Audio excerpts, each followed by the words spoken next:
केंद्रीय मंत्री Gajendra Singh Shekhawat press conference कर रहे हैं, आपको सुनवाते हैं। महिलाओं के प्रति दुर्व्यवहार या महिलाओं के प्रति अपराध,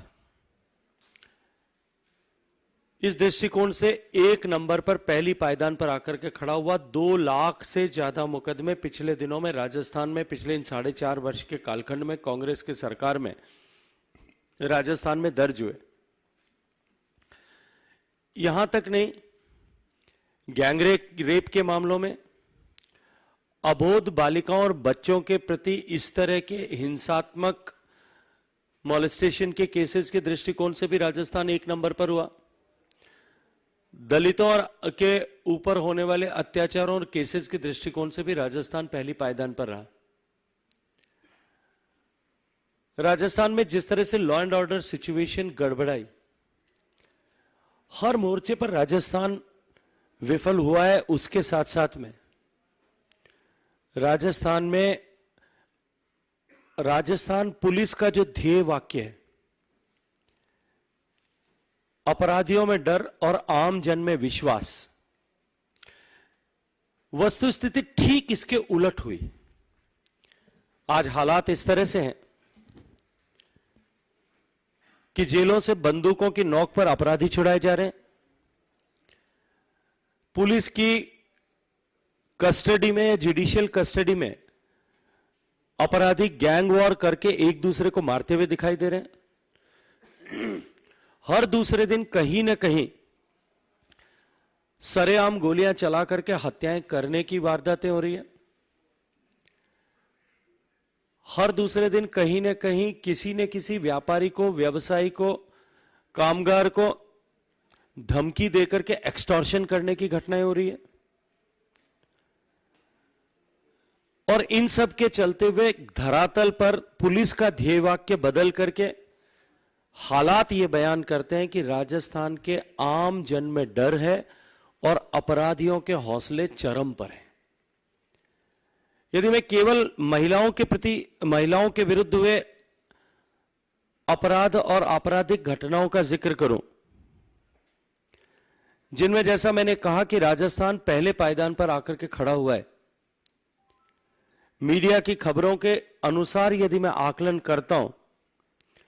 तो राजस्थान में प्रतिदिन 17-18 रेप की ऐसी घटनाएं रजिस्टर होती हैं और लगभग प्रतिदिन 5 से 7 एवरेज मर्डर के केसेस रिपोर्ट होते हैं। अब एकाएक इतनी सारी जो है रेप की घटनाएं बढ़ने के कारण से मुझे लगता है कि वो दिन निश्चित ही लोकतांत्रिक राजस्थान के इतिहास का काला दिन होगा कि जिस राजस्थान में रिश्तों की इतनी महत्ता है, जहां सूत का एक डोरा बांध करके भी एक बहन अपने जिसको डोरा बांधा गया उसको भाई मानते हुए, उसको भाई मान करके उससे अपनी सुरक्षा के लिए प्राण तक न्यौछावर कर देगा, ऐसा विश्वास करती है। और ऐसे अनेक उदाहरण राजस्थान के इतिहास में होंगे। उस राजस्थान में मुख्यमंत्री जी ने जो है मीडिया के सामने चर्चा करते हुए यह कहा और राजस्थान के रिश्ते नातों को शर्मसार किया कि रेप की अधिकांश घटनाएं रिश्तेदारों द्वारा ही कारित की जाती है।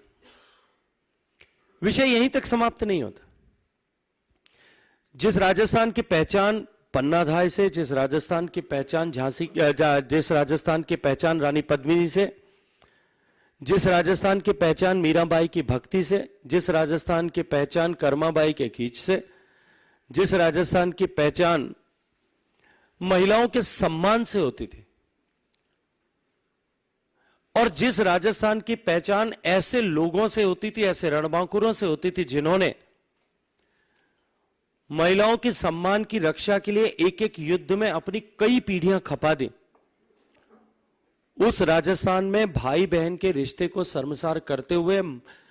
मुख्यमंत्री ने जो टिप्पणी की, उससे आगे बढ़कर के राजस्थान सरकार के काबीना मंत्री अशोक गहलोत साहब के सबसे वरिष्ठ मंत्री, सबसे भरोसे के मंत्री, जिन्होंने गहलोत साहब की कुर्सी को बचाने के लिए आलाकमान तक को चुनौती दे डाली, ऐसे शांति धारीवाल साहब ने विधानसभा के पटल पर खड़े होकर के निर्लज्जता के साथ में यह कहा कि राजस्थान में रेप के मुकदमे ज्यादा इसलिए होते हैं क्योंकि राजस्थान मर्दों का प्रदेश है। और दुर्भाग्य है कि जब वो निर्लज्जता के साथ में ये स्टेटमेंट दे रहे थे, तब उस विधानसभा के मंदिर में बैठे हुए कांग्रेस पार्टी के सारे विधायक ठहाका लगा करके हंस रहे थे और टेबल पीट रहे थे। रिश्तों को शर्मसार करने वाली इन सब परिस्थितियों के बीच जिस तरह से राजस्थान में एकाएक पिछले दिनों में इस तरह की घटनाओं की सुनामी आई है, मैं केवल बाढ़ कहूंगा तो मुझे लगता है कि मैं राजस्थान में हो रही घटनाओं, राजस्थान की माताओं बहनों की अस्मिता के साथ में जिस तरह से खिलवाड़ हो रही है उसके साथ में न्याय नहीं कर पाऊंगा।